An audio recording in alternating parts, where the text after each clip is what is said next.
Welcome to Carpentry Time TV. Today we're tackling an exciting project, a pony wall build and island cabinet installation. This is a partial build. The client wanted to replace the cabinets on the sink side of the island. After removing the existing cabinets, we discovered they weren't properly attached. That's why we're adding this pony wall for better support and stability. Let's start by removing existing cabinetry and framing.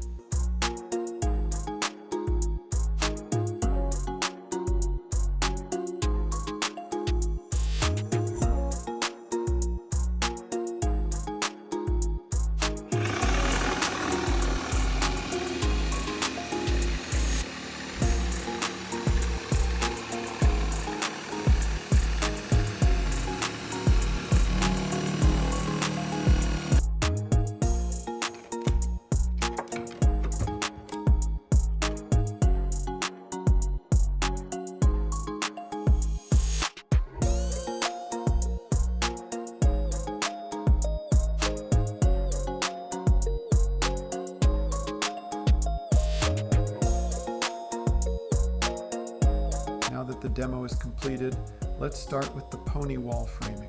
We are using pressure-treated 2x4 for top and bottom plate, attached with 1/4 inch by 3.5 inch tap cons.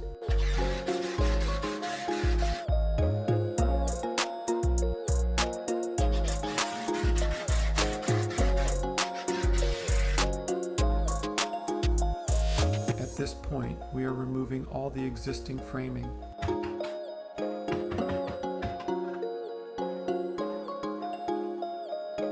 We like to start with the right and left studs first, cut to level on both ends.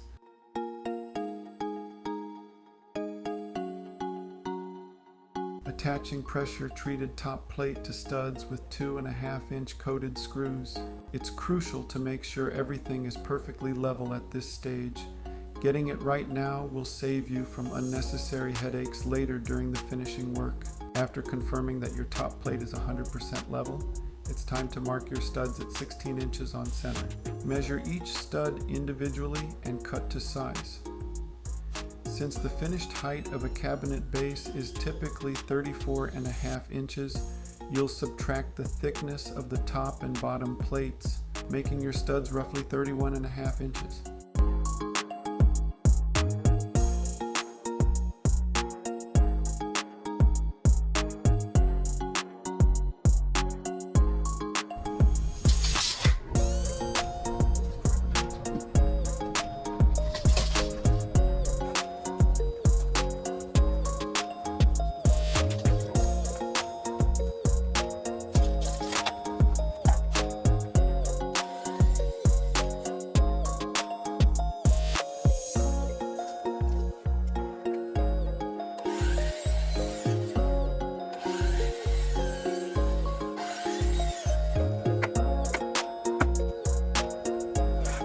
Now attach all the studs and add blocking to provide support for any plumbing or electrical that will run through the wall.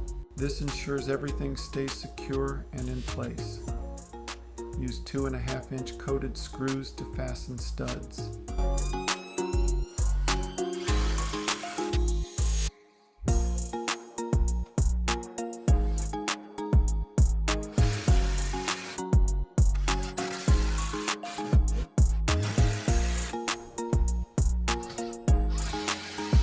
Here we're using 1/2 inch copper tube straps to securely fasten the plumbing water supply lines, ensuring they stay in place and don't shift over time. According to the International Residential Code IRC P2605.1 for copper piping, it is typically required to secure the pipe every 6 feet for horizontal runs and every 10 feet for vertical runs. Additionally, pipes must be supported within 3 feet of any bends or joints. We've chosen to use 1/2 inch green ultralight mold tough drywall for this project.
To attach it to the studs, we'll be using 1.5-inch drywall screws. According to the International Residential Code, Section R702.3.5, screws should be spaced 12 inches on center when fastening drywall directly to wood or metal framing.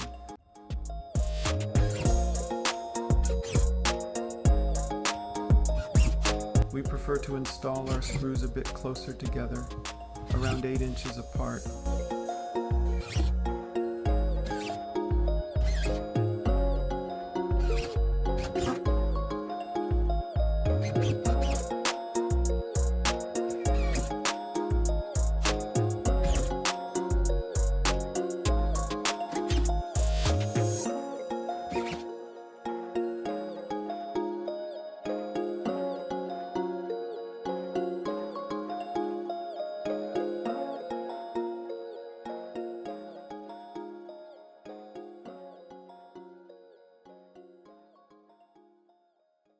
We're using fiberglass tape for the corners and seams on this project. For smaller jobs, we prefer it over regular joint tape.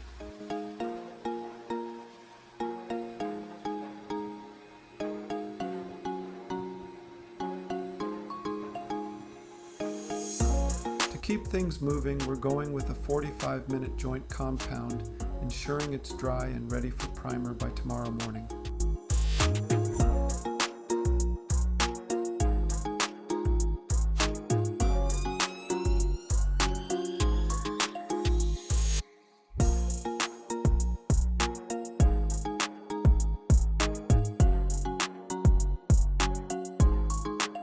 The next morning we did some light sanding and started applying primer.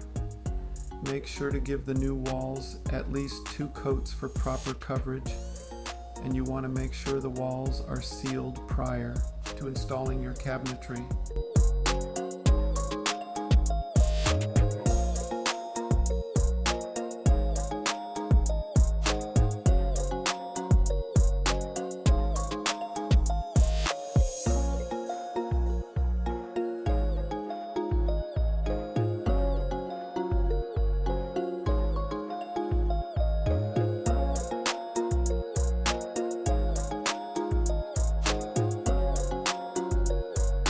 If you've made it this far, don't forget to hit that like button and subscribe for more DIY projects.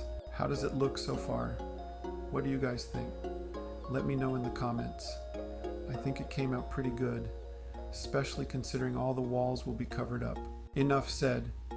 Let's get these cabinets installed. First, I'll need to cut a small notch at the base toe kick of this cabinet for clearance.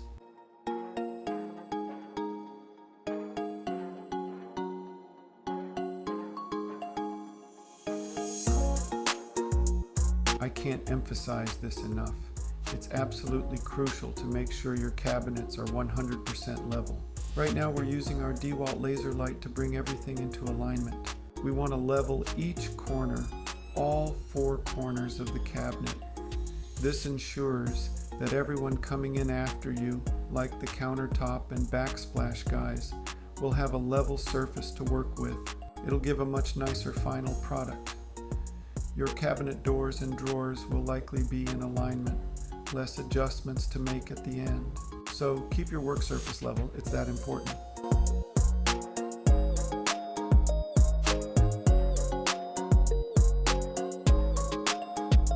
It's time to install the sink base cabinet. This is a sink base 36. Right now, I'm measuring the plumbing and electrical lines that will pass through the back of the cabinet. I like to mark these measurements on the wall, moving either from right to left or left to right and from top to bottom. Once marked, I'll transfer the measurements to the back of the cabinet and drill the access holes for installation. Quick note, always be mindful of your orientation when transferring measurements to avoid marking from the wrong side.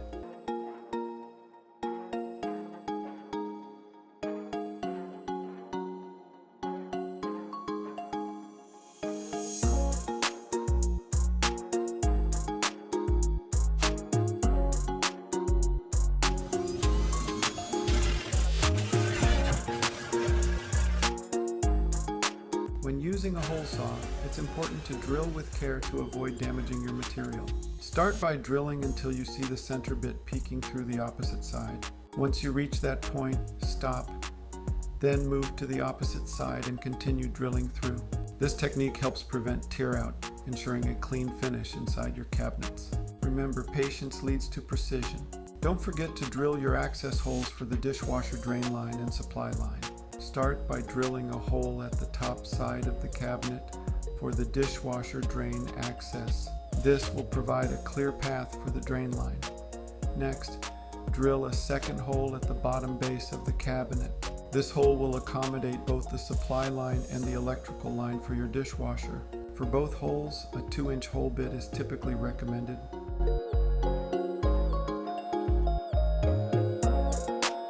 Level your sink base cabinet and get ready to attach cabinets together.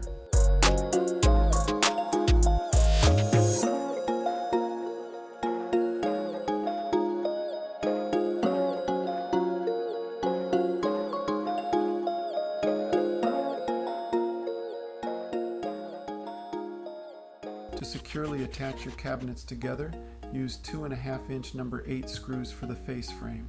These screws will provide a strong connection at the front of the cabinets. For the back of the cabinet, opt for 2-inch screws.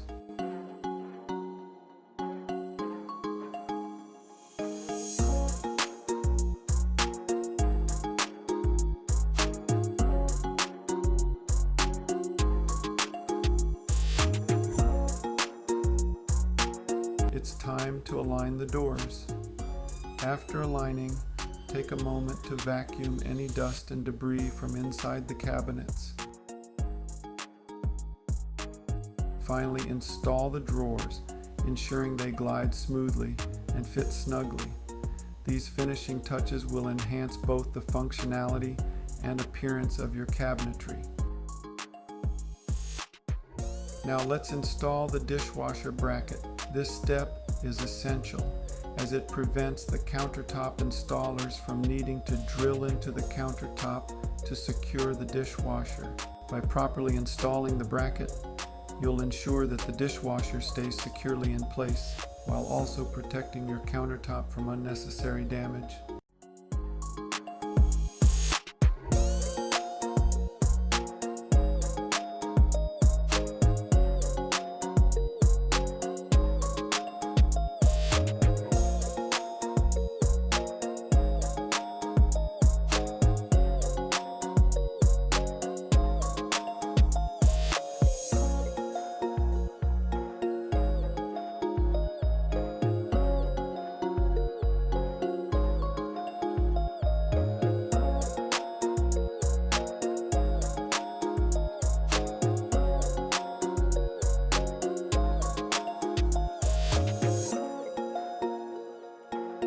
And there you have it, a complete pony wall build and island cabinet installation.